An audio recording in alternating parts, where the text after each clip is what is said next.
प्रमोद प्रधान जी को कोल्हू पर।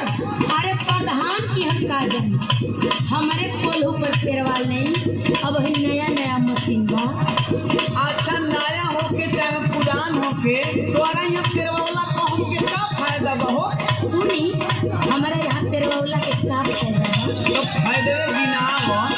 ताजा रस भरपूर मिली भेलियो भी बढ़िया पानी, ताजा रस भरपूर मिली भेलियो भी बढ़िया पानी।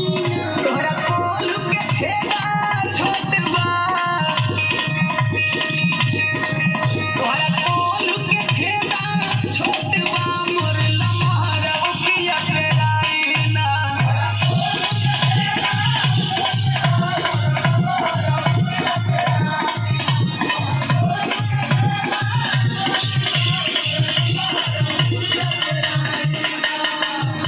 अच्छा तो राउर ये बना लंबा बा।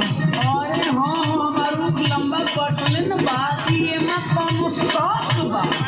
अच्छा तो सब ना बना तो हमारो कोल्हू अभी नया नया आई बा, कहीं एकर विशेषता जानी। अच्छा तो जनाई दो। अरे रहुआ जैसा लंबा लंबा